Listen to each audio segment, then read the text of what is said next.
What's up, Internet? Welcome to an episode of the Creative Differences podcast that will probably sound vaguely familiar. I'm Dallas, aka the ghost of Sean Yu, and they told me the New Mutants would never come out, but it did. Hi, I'm Gabby, and I feel like I'm really excited about today's episode. You don't Although I sound like don't it. sound it. Well, she feels like she's excited, but is she excited? Not outwardly. Stay tuned to find out if Gabby's really God. excited. God. Anyway, I just, how the fuck do I follow that? I'm Colin, and I don't know that I'm excited, but I also don't sound excited, so it works. I was gonna say, just say that you're not excited to follow her saying that she is. Well, no, because she was lying like, to she people. feels like she's excited, which is another level. It's Oh, like if I you lost say track I'm of that. excited, that's a declarative. Like I'm excited. She feels like she is, so I feel like she's not sure. So I have to be similarly vague. No, you don't. I'm just following the precedent you set. Anyway, All right, then, and I'm Demi, your esteemed guest for always. I like it.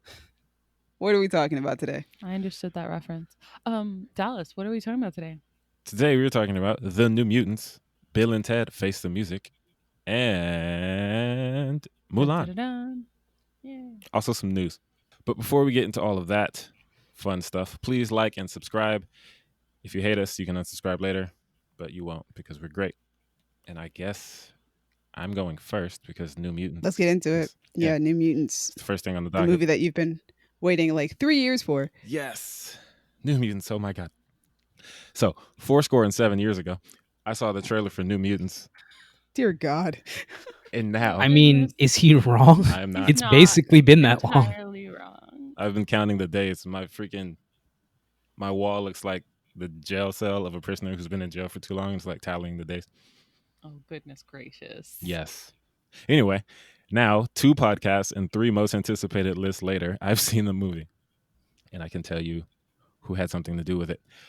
It was directed and written by Josh Boone, the guy who directed The Fault in Our Stars, and also written by Nate Lee, who wrote for like Jackass 3, which I'm not That really was sure. written?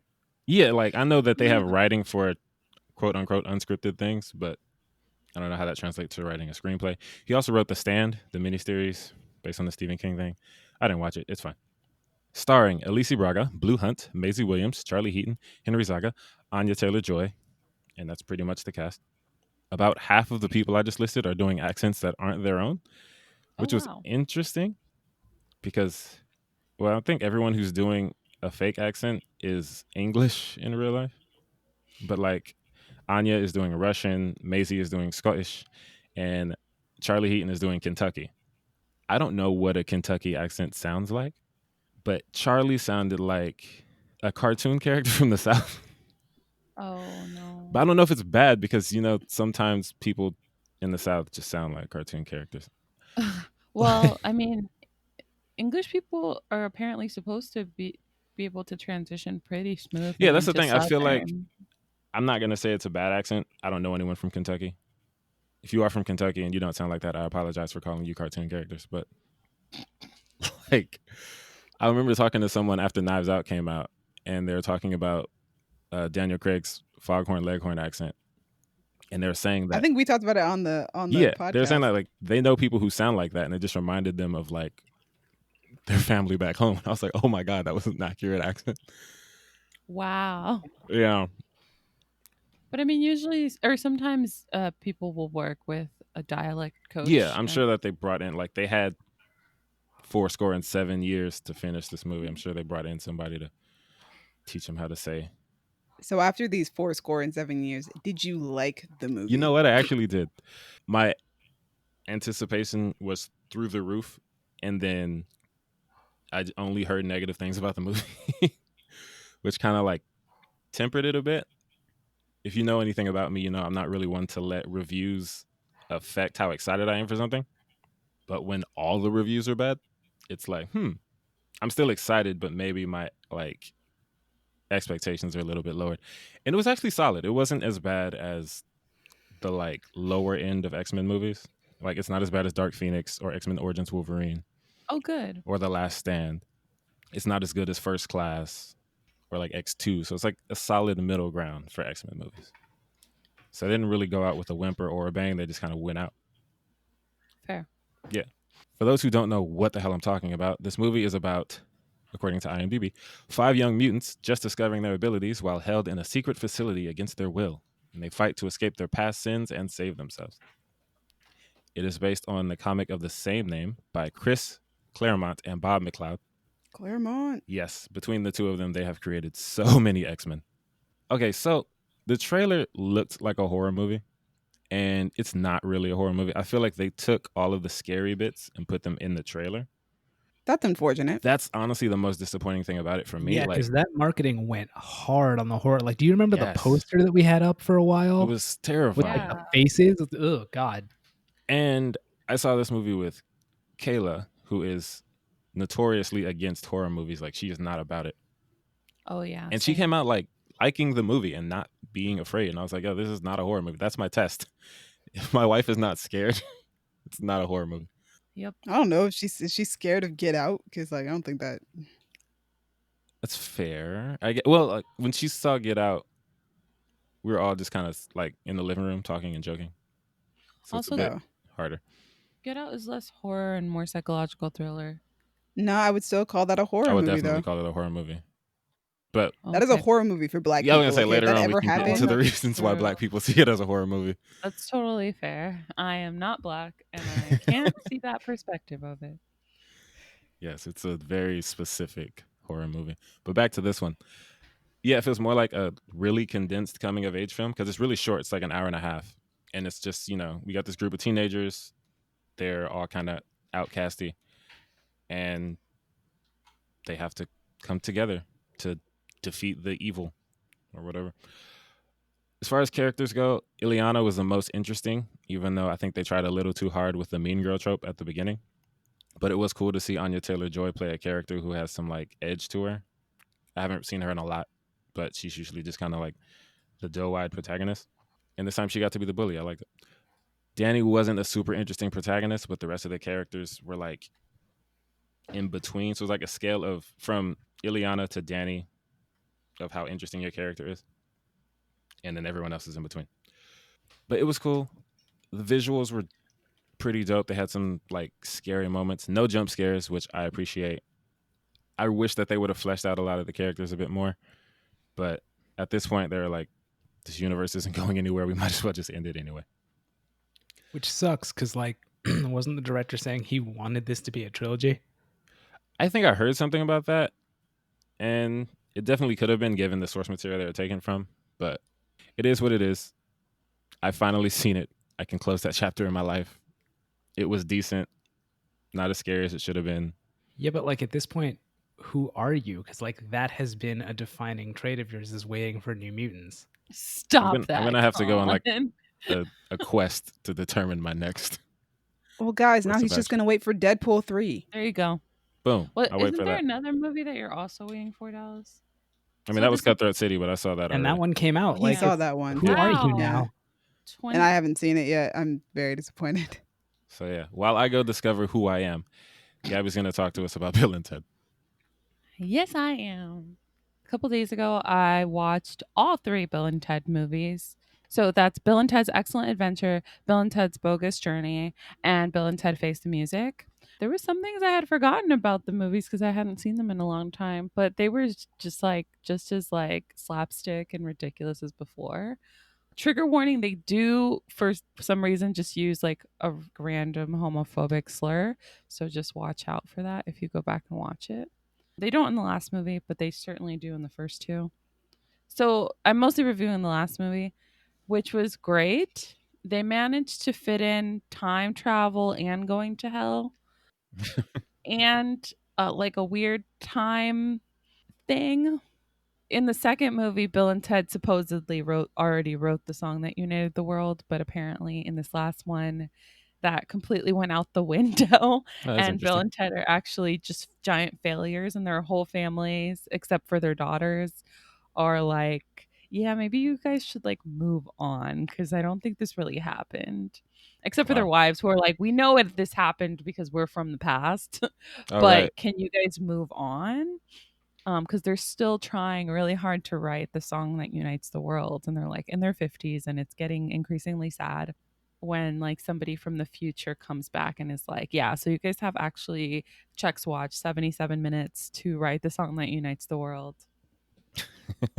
And somehow Kid Cudi's in this movie too, and he serves as kind of like somebody that explains exposition, which is wild to me. So maybe Kid Cudi's like a big Bill and Ted fan. I can see it.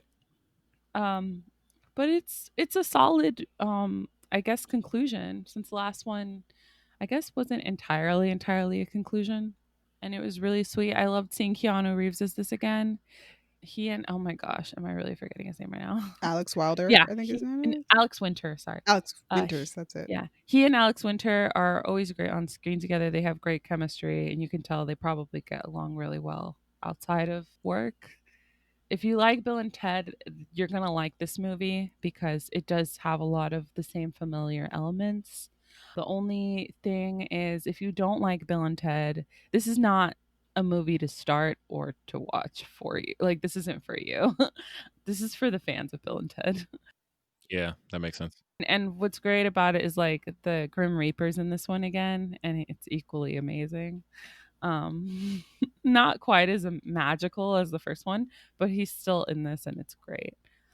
So I think for people that don't love Bill and Ted, I wouldn't say spend the money, but if you're like me and you really, really dig these movies, I would say, yeah, you should definitely watch this one. It's great to watch. Yeah, I've only been seeing really good reviews for it from people who have watched it, not just like critics. I'm talking about like on Twitter, just people talking about that it's a good movie. Oh yeah, it's Nice. great but for, like I said, for Bill and Ted fans, because it references the other two movies a lot. I don't know if people would necessarily enjoy this if they don't already like Bill and Ted. Yeah, I try to avoid watching sequels to movies without actually watching the original movies first. Yeah. Feels weird if I do that. Yeah, I never started with number 3 in a franchise. That's totally fair. I'm sure I've started with number 2 in a franchise before, but never with 3. Well, actually, wait. What is Fury Road, like 4 or 5 of the Mad Max? 4. Oh, yeah. Yeah, I I didn't watch Oh, haven't you're seen any any right. of Yeah, those. that's a good point. I started with number 3 for Mad Max.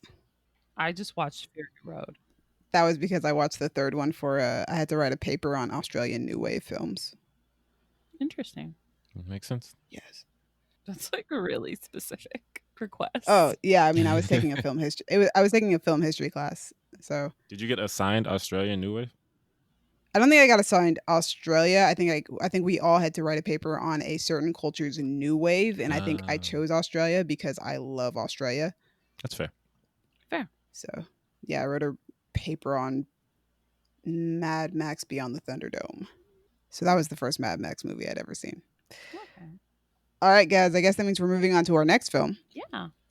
which is the live action version of Mulan. Yes. Oh my Yes, God. it is. The person who did direct it was Nikki Caro, who directed McFarlane USA and The Zookeeper's Wife. And Will Writer. Yes, Will Writer. Forgot to write that one down.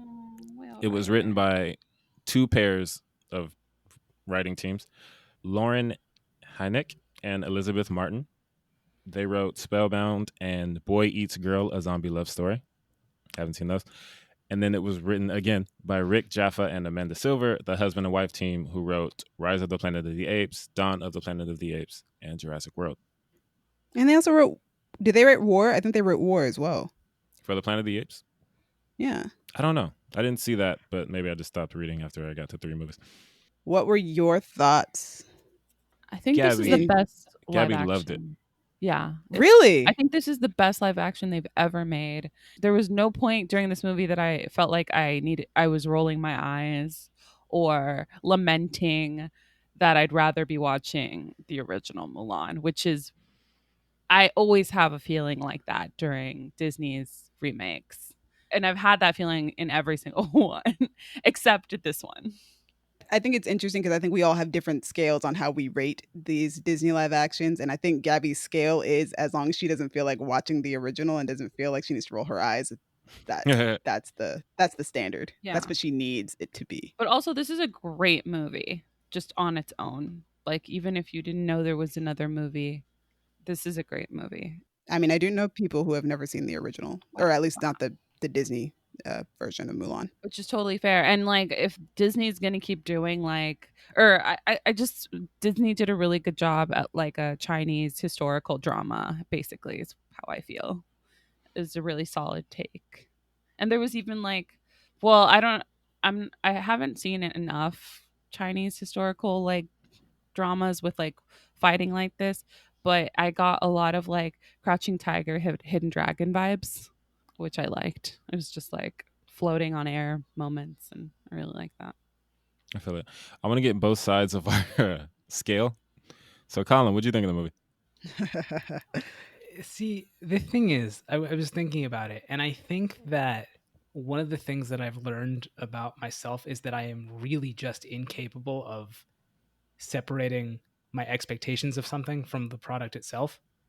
So like I went into this movie not really wanting to watch it and not really expecting anything of it, and it didn't do anything for me. Like it just felt like kind of soulless is the word I want to use. It told its story fine, but I didn't care about any of the characters, and I thought the action was like you were going for a wuxia film, but you didn't get a director who could do that.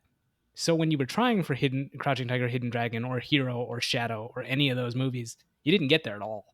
I don't know. It just felt like there wasn't anything in this that I particularly gave a shit about. So Dallas, are we in the middle? Yes. I did think it was like, I thought there might be someone Chinese on the writing or directing team, No. and there wasn't, and that was rather disappointing for me. Yeah. But the movie overall was not disappointing for me. I'm not quite at a Gabby, but I'm definitely not at a Colin. On the scale, I'm like closer to Gabby's side. I enjoyed it, but I did have moments where I was like, rather be watching the animated version, just because they kept giving us moments where they're like, hey, remember that song? We're not going to sing that song. Hey, remember that scene? We're not going to do that scene. And I appreciate the references for what they were, but like, don't just speak the words of A Girl Worth Fighting For to me when you're not going to give me the song. And don't say, we will make a man out of every one of you when you're not going to give me the song. I was like, come on, bro. You're not going to make a man out of them because you're not Shang and you're not singing. To me, what do you think? I have a pros and cons list. Ooh, nice. So I just want to start off by saying that typically when I go into these Disney live actions, I do try and separate the original animated movie from the live action because I prefer to judge the live action on its own merits. I feel that. And not based on the animated movie, because nothing's going to match up to the animated movie. Unless it's not that great. Yeah, exactly. Like, unless it's already not amazing, then like it's not going to match up. The Jungle For instance, Book had no problem matching up to that animated movie, in my opinion. In fact, I would say that the Jungle Book live action might be better than the animated Jungle Book. I think it's definitely better. And also, I love the live action Cinderella that they've done more than I've probably watched that more in the last few years than I've watched the animated Cinderella. Like, I never watched the 2015 Cinderella and think to myself, I want to watch the animated movie instead. Right. That's never a thing that happens. So yeah, I do try and separate them as much as possible. And then, by doing that, you end up appreciating a little bit more the references that they make to the older films. It's been a little bit more difficult with the past ones because usually they're almost shot for shot remakes. But with this one, I felt it was more imperative because it was trying to be so different to judge it as its own interpretation rather than as being something else. That's interesting because I feel like I agree with what you said, and I was going with it like, as this movie on its own, how does it stand on its own? And I think that's easier when they're not trying to remind you of the old version. Because when you're doing the stuff with like the fight scenes and Boyega and all that stuff, I'm like, cool, this is its own movie, and this movie is dope. When they say things that are explicit references to the old version, and it's like, well, now I'm comparing you because I remember that line from the old version, and I just watched it and did a podcast about it. So it's like when you're like, oh, I'm Cricket and I'm Lucky. And I'm like, okay, Hold on. But I love Cricket. I love Cricket too. Oh my God. Gosh. For a second, I thought he died and I was like, no. But like also the first time I watched it, it didn't even hit me that he was Cricket. I was just like, oh, this character's super adorable. And then like I was rewatching it and was like, oh, duh. Yeah, Cricket. Like He's cricky, but like I loved him the first time I watched the movie. But anyway, I'm just gonna go through my list of pros and cons. Which my pros, the first thing on my list is the freaking cinematography and Yes. production design. This is like one of the prettiest movies like I've seen in a It while. looked very dope. Yeah. It's very rare that I watch a movie and think to myself, wow, they're really painting with light here. Shout out Mandy Walker was the cinematographer. She did an amazing job filming it. It is beautiful to look at. You could watch this movie on mute and it's just a gorgeous piece of work. Yeah, I hope they nominate her for best cinematography for Yeah, it's so well lit. Shout out to the gaffer who I did not look up. I'm sorry, but you deserve your flowers cuz you did a really good job lighting this film. But I thought that the story was good because I mean, I think the story in general is always good. The story of Mulan is just a good story. I thought the acting was good. The stunt choreography is pretty dope. I thought that the story changes like were really creative and it kept the adaptation like somewhat unpredictable and really open for opportunity in certain places. Some changes work a lot better than others. The music is fantastic. yeah. There were literally only two things that I absolutely, absolutely wanted out of this film, no matter how good or bad it turned out. And I got both of those things, which is the return of Christina Aguilera singing the English pop version of Reflection, because nobody else was going to be able to do it as well as her, and a cameo from one of the original stars of the movie. I'm not going to spoil which one because I enjoyed the surprise of it while watching it. So I feel like audience members who haven't seen it yet should have that opportunity as well. I literally threw my hands in the air in triumph. I was so happy. Yeah, we all cheered when we realized it. Hey, look at that. I was so excited. And then like my cons for the movie are like I think that the flaws of this film are like it really comes down to like the script. Like the script itself just feels kind of basic, kind of run of the mill. I don't think there was enough time with the secondary characters. I think the character personalities aren't quite vibrant enough. They're not quite exuberant. There's not much to latch onto there. Yeah. And also another con is that there are not enough Asian people, specifically Chinese people, in key roles behind the scenes of this movie. Yeah. But they are supposedly in April they announced that they were in development for a second one. So if that does happen, I hope that Disney changes some of those choices. Like I love Nikki Caro's direction of the film. I think she did a great job directing, but I would like to see some more Asian people in key roles for this film. Because watching the credits, it was a little bit disheartening to be like, ooh, there are like no Asian people working on this movie. Yeah, I was surprised by that. I was actually surprised Disney didn't go out and get more Asian people for this one. Yeah, because Although that's it's in really 2016, they apparently were trying to get Ang Lee to direct the film and they couldn't get him. Mm. but there's so many others. There are so many others, yes, Like but they were trying to get Ang Lee. And then I think they were focused on getting a woman director. So ah, I mean, there's always next time. there is always next time. If they do make a sequel, there is always next time. I do want to say that I already said I loved Cricket. I also really loved Hong Hui, her love interest. The guy who's oh not Shang. my god, He's so pretty. And he was also just so he nice. is, yes. I remember when the reports came out about what his character was going to be, and they were like, yeah, they're going to be like rivals, and then they're going to end up like liking each other. And then I was watching the movie, and I was like, no, they just get off on the wrong foot. He's just a nice guy. Yeah. That was honestly one of the things I was complaining about was there seems like there was something missing between their first encounter and the next time they're like cool with each other because they get off all the way on the wrong foot, like as wrong as you can get without me spoiling anything. Like it was a pretty extreme way to get off on the wrong foot with someone. And then the next time they're kind of like cool. And then the next scene after that is when he says, hey, we got off on the wrong foot. And I'm like, this conversation should have happened before I saw you guys acting all casual with each other.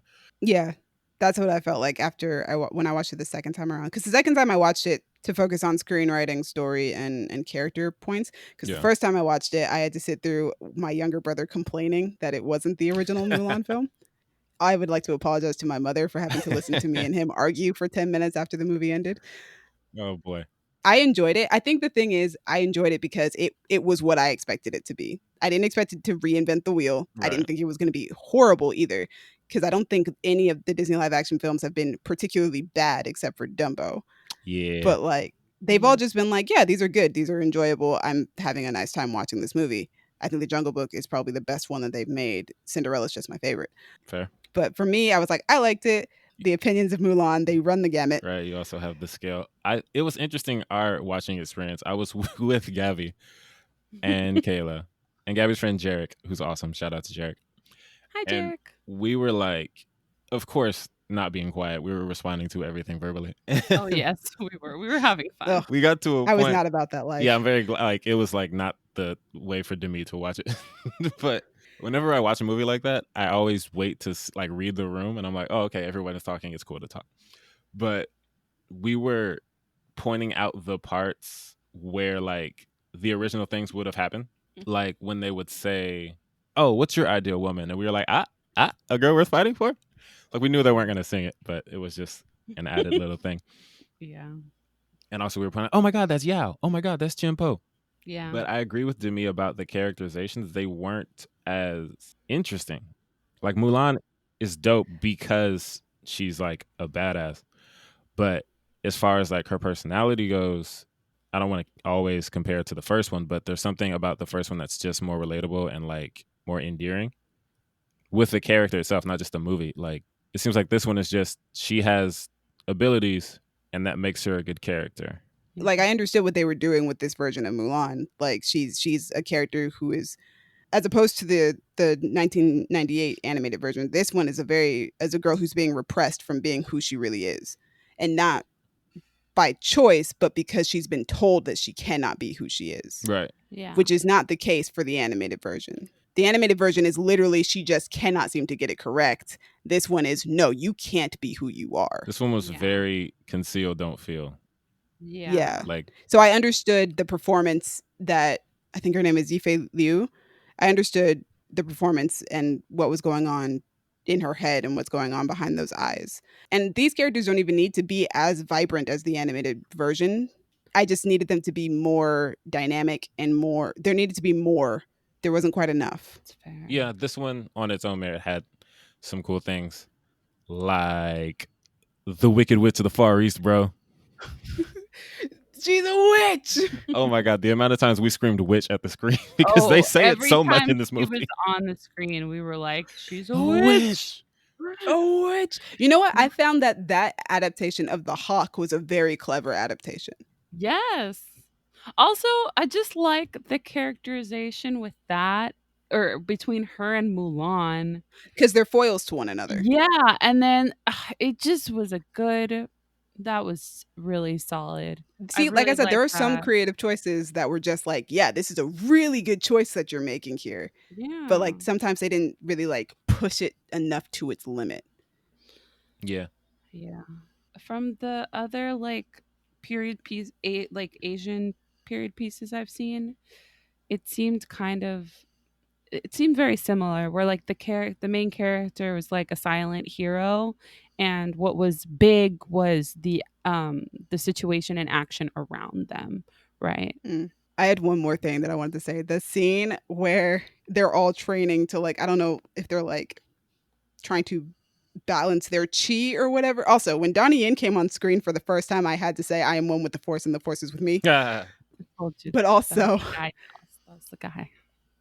but also when they're doing their chi exercises later on in the movie, I was like, so this is kind of what live action The Last Airbender should look like, right? I was also getting Avatar vibes from all of that talk.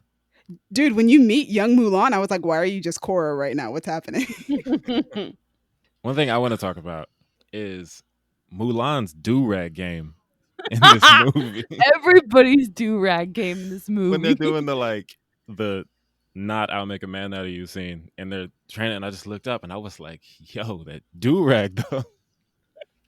Mulan was letting them bake. Oh my gosh. Well, we need to move on to our news section, but to kind of, I guess, summarize, Colin didn't like this movie. Right. Dallas and I enjoyed and liked this movie. Yes. And Gabby loved this movie.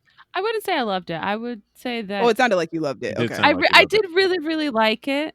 I think it's the best of the live actions. Okay, so question for all of you then before we move on. Gabby's favorite is Mulan. Mine is Cinderella. Dallas and Colin, do you guys have a favorite live action Disney movie? Or Dallas, is yours just The Lion King? I struggle with that because it's not actually live action, but as far as remakes go, it is my favorite. I see. Colin, do you not have an answer? I wouldn't be I feel Oh, I like surprised. don't have Colin a favorite. wouldn't. Colin doesn't even do Yeah, favorites for things he likes. Yeah. that's true. So like he's not gonna All have right. favorites of things he hates. Oh, also, there was a scene in this movie that reminded me of The Forbidden Kingdom, which is another Jet Li and Liu movie that they're in together. But there's a scene in The Forbidden Kingdom where she has to, her character literally confronts a witch. Ah, nice. And I was just like, yo, it's The Forbidden Kingdom all over again, bro. What's up? But yeah, so news. Let's move on to news. Dallas, you have that open. Man, we haven't done news in a while. Remember news, guys? We're doing news again. Yeah. It's so rare, guys. Anyway, It's so rare. our first bit of news, which I will pass immediately on to Demi, is John Boyega speaks out in a GQ interview that got everybody all kinds of riled up on Twitter. It did?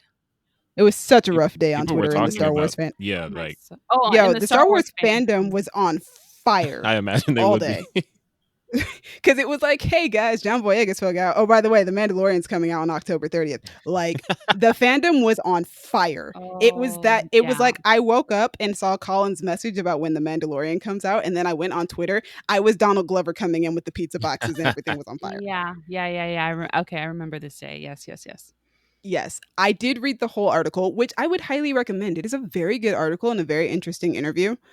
For the most part, the quotes that people are, quoting, that's the most that he basically said about that entire situation. The Yeah. article makes it sound like he was very much trying to avoid going into any sort of detail because he didn't really want to. It seems like he didn't really want to talk about that experience, but when he started going, that's what came out. Kind of a little bit of a vent. Yeah, there was like a lot from what I was reading. I didn't finish it yet, but it seemed like there was a lot more in the article other than just that. But that was the part that everybody latched onto. They're like, Yeah. John Boyega, Star Wars. Yeah, he didn't spend too much time even talking about Star Wars. Like Yeah. that's about the end of it is what people were quoting. Right. And like honestly, like I feel really bad for him. Like it's really discouraging as somebody who does love Star Wars as much as I do, and who Finn has been a very important character in my household since that trailer came out because my youngest brother loves him so much. Like I showed my brother at the time all 6 Star Wars movies before Episode 7 came out. Immediately, obviously, Luke Skywalker was his favorite character. And then when I showed him the trailer and he saw Finn holding the lightsaber, he was like, that's my favorite character. Yo, same. So, yeah, Finn has been, important in this household because of how much my younger brother loves him. So, for John Boyega to have an experience that wasn't as positive as the impact that he has probably made on kids all over the world, it's really disappointing. Yeah. And it's not just a commentary on just Disney and how they treat their actors of color or Black actors. This is a conversation to be had across the industry. It's not just John Boyega, right? No, Like it's Ray not. Fisher is also talking about the issues he's having with WB right now. Black actors are now becoming more emboldened to talk about the issues that they've been facing in the industry. So I'm trying not to this isn't just about Star Wars. This is bigger than just Star Wars. Star Wars is another symptom of the bigger issue that John Boyega is talking about. Yeah, definitely. Yeah. It's just that John Boyega's experience is mostly with Disney. So of course he's going to talk about them, but there are other Black actors who are also speaking out about other studios. I saw a few tweets that were like, this studio would never do that. Maybe he should go work with them. And I'm like, no, this is every studio. Yeah, everybody's doing it. They all need to be aware of how they are treating their Black characters, their Black actors, and their other actors of color as well, because John Boyega did also mention Kelly Marie Tran. True. Yeah, and her treatment. Yeah. So while this is a Star Wars problem, while this is a Disney problem, it is a huge industry-wide problem. I think that's what people need to be focusing on because they're redirecting the conversation to be something smaller. Yeah. Get it I feel together, like white that's a people. distraction. Oh, sorry. That's fine. You should probably just keep going. Or it just feels like people only focusing on one company is part of the distraction, right? That results out of these conversations where people of color, specifically like in this case, a Black actor or a Black person brings up a systemic issue and then it's treated as an individual event when we should be evaluating the industry as a whole or the world or society as a whole, right? Yeah. And Disney has been like the symbol of the evil empire for a long time now anyway. So it's like, yeah, if we can just say, oh, Disney's bad, but we're fine at our other like smaller studio, we would never do that. But it's like, all right, guys. It's like everyone's doing it. Before we end our conversation on that and move on to the next piece, I do want to shout out the guy who wrote the article as well as the guy who did the photography, because they are both Black artists as well. So the photographer was, I want to say that his name is pronounced Danny Kashiri. And then the writer of the article and the guy who did the interview, his name is Jimmy Famurewa. Ooh. Yeah. Yeah. Shout out to them because it was a really good article, and also the photography behind it. Wow. Those are some dope pictures. They were amazing. Oh my goodness. But this is also like a conversation I feel like that possibly could have only happened with a Black journalist being behind the questioning and everything like that. I can see that. Because I'm not sure if John Boyega would have been as comfortable talking about it otherwise. Yeah.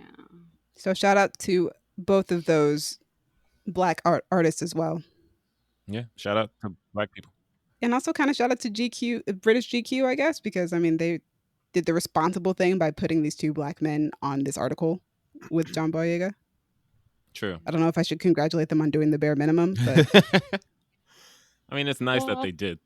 Also, you probably wouldn't have gotten something as honest or as almost vulnerable, I guess, in the statements that he was saying. Yeah, it's very vulnerable. But also, John Boyega said he's single and looking for somebody. So, like, what's up? I'm shooting my shot. Oh, man. That man is looking fine. Right? You got to shoot your shot. I'm shooting my shot. Next news article, Dallas. Yes. Speaking of someone who might not treat John Boyega like this, Tyler Perry is a billionaire now. What do I know? What? Sorry. You know, I don't like billionaires, but I'm somehow okay with this. So here's my thing. I have questions because I see the problem people have with billionaires in general. Yeah.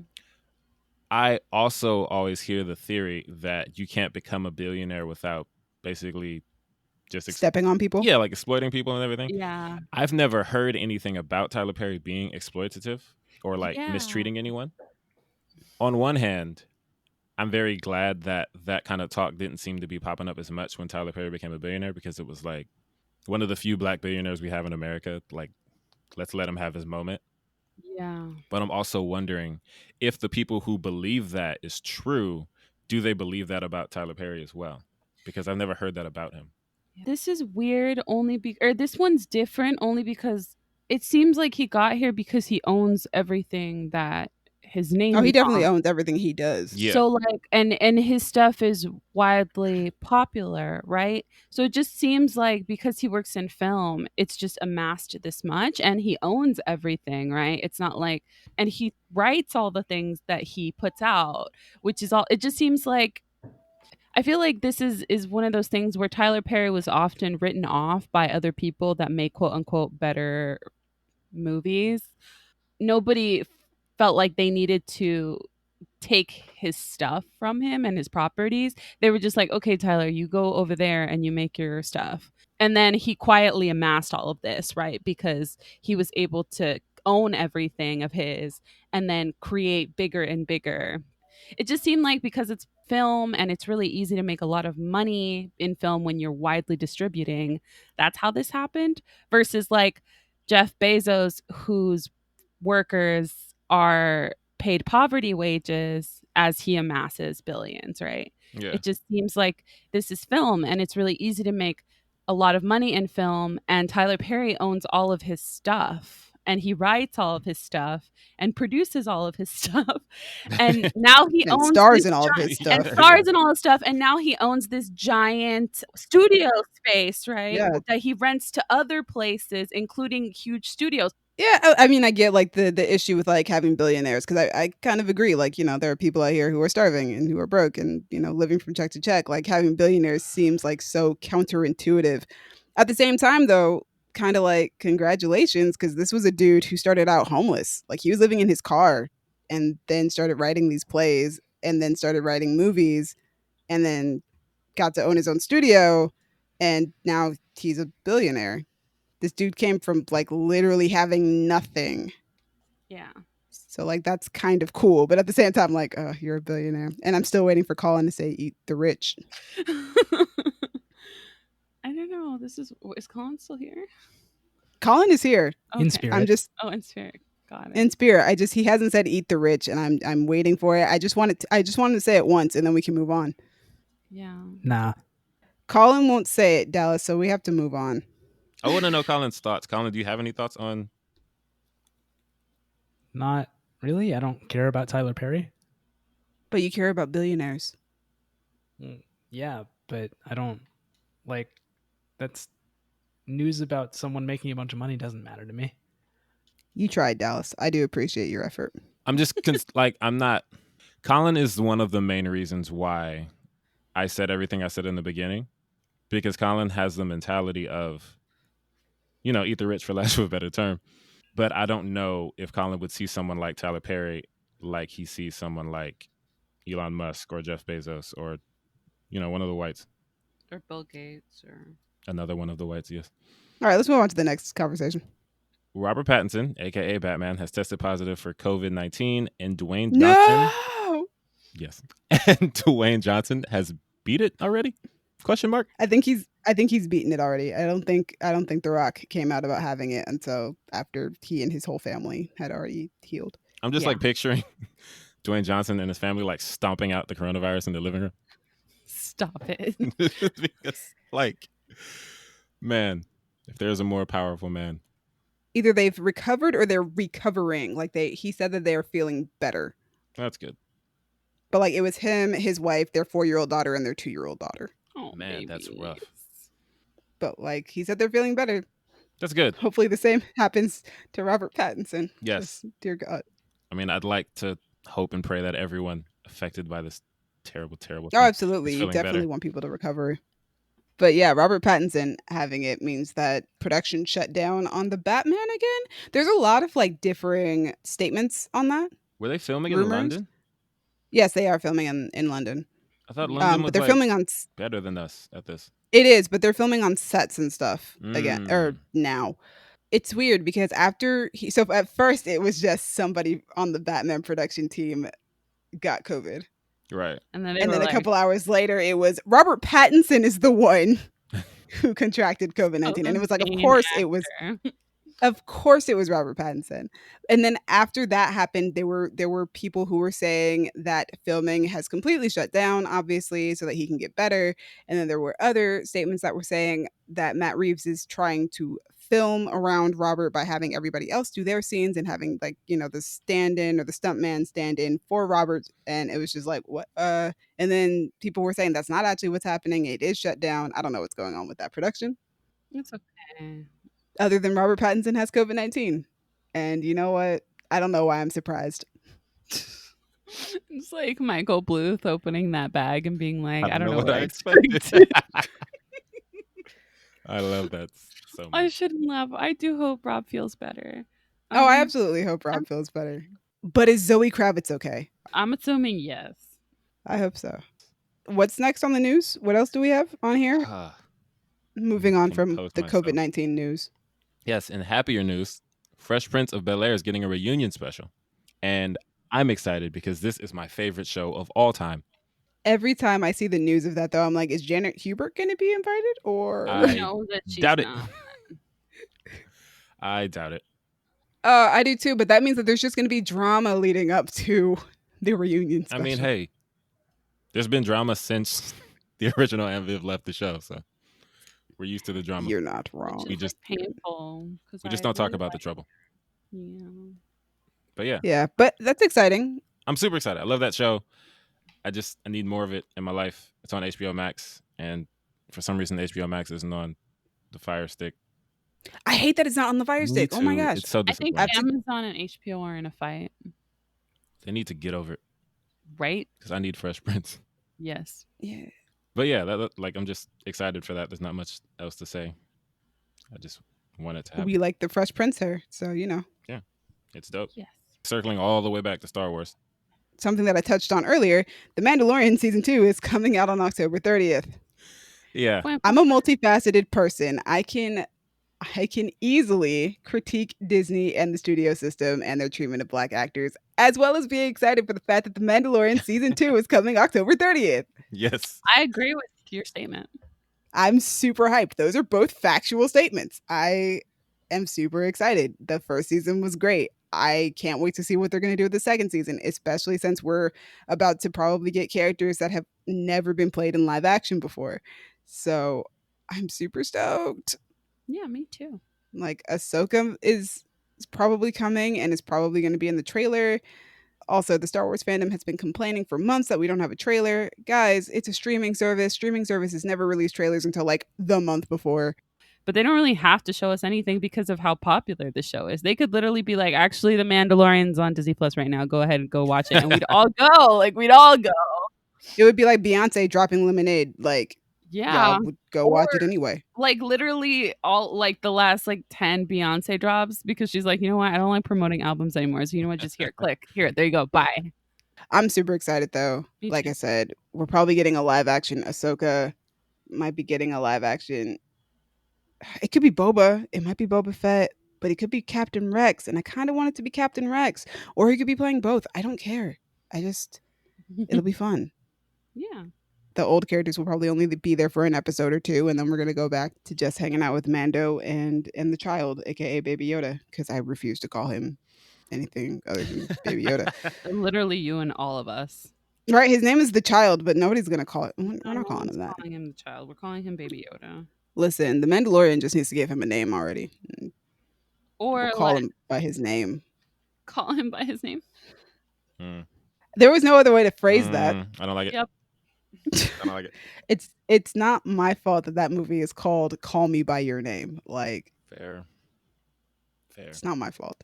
That's a weird phrase in and of itself. Anyway, Yeah. that's all the news that in review that we have today. We didn't do our usual what you doing, what you've been watching stuff because we have quarantine watch, and I'm telling you guys, there's plenty of stuff on that list. That's true. Oh yeah, I added things to that list too this week. Yeah. I'm constantly adding things. We keep watching things and we keep quarantining.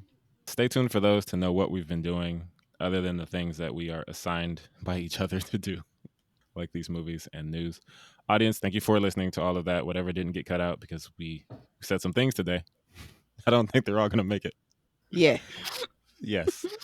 I promise you they are not all going to make it. Yep. We have to keep those secret. Yes, if you want to know everything we said today, go on Twitter and the hashtag the Darden Cut, and we will get the uncut version of this podcast. Stop it, Dallas. Maybe. We'll see how I'm feeling. If somebody goes and says release the Darden Cut, I'm gonna be mad. Oh my God. I want that for all of the versions of our podcast that are just too bad that Demi has to cut a bunch of stuff out. Oh God. Like the Darden Cut is just going to be everything we shouldn't have said that we said anyway. Thank you, Crown Digital, Brandon and I, for putting us on Spotify and Apple Podcasts. Thank you, Demi, for cutting out all of our worst things and, putting us on YouTube and trying to rein us in, even though it doesn't always work. Thank you, Colin, for giving us a full scale of feelings to go off of when it comes to Mulan. Now we have the Colin to Gabby scale.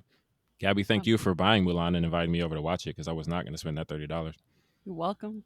Audience, if you want to talk more about any of those things that we talked about, or, just want to say hi, you can find us on the medias, Twitter, y'all_different, Instagram and Tumblr, Creative Differences Podcast, Facebook, just search for us. Go let us know what you think of Mulan, New Mutants, Bill and Ted. On a scale from Colin to Gabby, how much did you like Mulan? If you want to talk to me about Fresh Prince, which is my favorite show of all time, you can find me on Instagram and Twitter at A King Named Simba. You can find me, Gabby, on the Instagrams at Stegosaurus. You can find me on Twitter at Duck McGuck. And you guys can find the esteemed guest at Dreamy Films. Dreamy is spelled DREEMI. Thanks again for joining us. Yes, and if you're still here, then you probably enjoyed that at least a little bit. So please like, share, subscribe, download, all that stuff that helps us because, we're trying to be famous. We're trying to get like Tyler Perry, but from podcasting. Slowly but So surely. like one day. I want to be like on the top 10 downloads for podcasts. I just want to be famous enough that I get invited to be on Hot Ones. Yeah, actually, that's the goal. That's my goal. I want us to be invited as a group, and then we'll have Gabby eat all the wings for us. Yeah. I want it to be like the Charlie's Angels or Kristen Stewart episode where the Charlie's Angels came in at the end. Yeah. Yeah. All right, guys. It's been different. It's been different. Bye. Bye.